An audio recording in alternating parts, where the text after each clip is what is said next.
Mahigit 50 overseas Filipino workers ang nagrereklamo ngayon sa PNP Anti-Cybercrime Group matapos mabiktima ng isang online paluwagan sa Facebook. Nahaharap sa reklamong estafa ang dimanoy pasimuno ng scam. Paulit-ulit namang paalala ng mga otoridad, mag-ingat at pag-aralang mabuti kung saan mag-i-invest para ang inyong perang pinaghirapan hindi mauwi sa wala. Live mula sa Quezon City, may exclusive report si Cesar Apolinario. Cesar? Alam mo, Jessica, babala itong report natin na to, no, tungkol sa ating mga kababayan na mahilig mag-Facebook at sumali sa sinasabing online paluwagan. Jessica, explain ko lang, no, yung paluwagan, kung nakasali na kayo sa ganitong klaseng pag-iipon, dapat yung mga miyembro rito ay magkakaibigan, magkakakilala, para hindi kayo matatakbuhan. Pero itong sinasabing online paluwagan, yung mga miyembro ay hindi magkakakilala. Imbis na makaluwag ay mas nakadagdag pa sa pasanin ni Lenny. Di niya tunay na pangalan ang pagsali niya sa investment scheme ng E150, isang online paluwagan sa Facebook. Ang bentahe, double your money sa 3 ikot na swelduhan na inabot lang ng 2 linggo. First in, first out daw ang sistema ng pasweldo, kaya si Lenny nakatikim ng dobling kita. Muling sumubok, pero 2 araw matapos maihulog ang aabot sa 5,000 piso na pampagamot sana sa anak na may epilepsy, nag-deactivate ang Facebook page ng online paluwagan. Kumita ako, nakuha ko siya pero in-invest ko ulit. Pati yung gamot ng anak ko na-invest ko, kaso nga lang biglang nangyari is scam pala. Pero bukod kay Lenny, naghahabol din ang nasa 50 OFW na nahikayat ng ilang miyembro na mag-invest din. Kabilang na ang ilang kaibigan ni Lenny. Ang isa pang biktima na itatago natin sa pangalang si Lourdes, nawalan daw ng halos 50,000 pesos. Ang problema, nagyayapa siya ng 5 kaanak na mag-invest dahil may ekstrang kita. Nagkagulo na nga, kaya yun po, inabonohan ko na rin lahat ng mga nakumbinsi ko na mag-invest. Nagkaroon po ng promo na yung triple or double your money na yung 5,000 mo magiging 15,000 in 3 weeks. Kaya marami na engganyo. Kanina dumulog na sa PNP Cybercrime Group sina Lenny para magsampa ng reklamong estafa sa pasimuno ng online paluwagan scam na kinilalang si Princess Loa Pinuela. Dawit din ang isang Ann Ramos na co-admin daw ni Pinuela sa Facebook pero nag-deactivate na rin. Any transactions basta involve lang pera or you are recruiting another person, it is considered pyramid scam. Sinubukan namin kunin ang pahayag ni Pinuela at Ramos sa mga numerong ibinigay nila sa mga complainant pero hindi na sila makontak doon.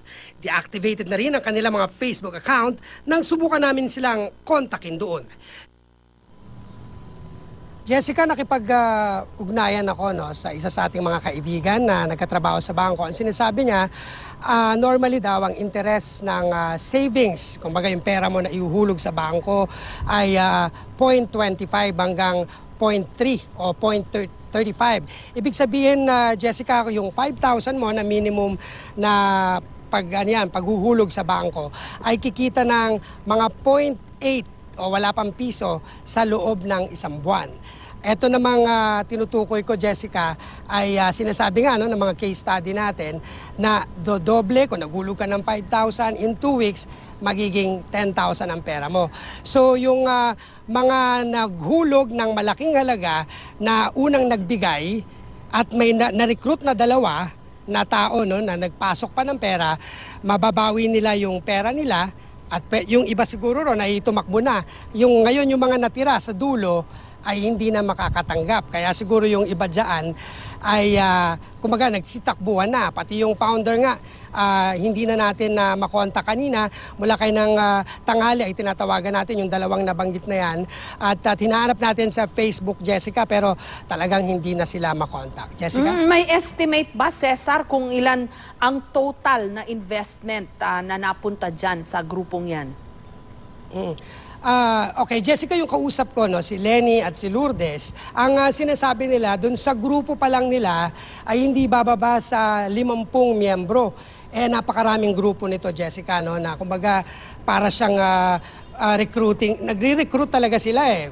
Sa dami ng marirecruit mo, yun yung dami ng magiging miyembro. Kung kayo yung magkakakilala at pag nagpasok na kayo ng pera, gaya nitong grupo na to na 50 pa lang, siguro, nung nakita ko yung mga pinakita nilang papeles, Jessica, doon pa lang sa isang pinaka parang plan A na pinili nila na magbibigay ka halimbawa ng 4,000 pesos, ang miyembro roon ay mga 50 at shares naman nila, nako, libo-libo, mga siguro yung nakita ko doon ay mga 1,800 slots.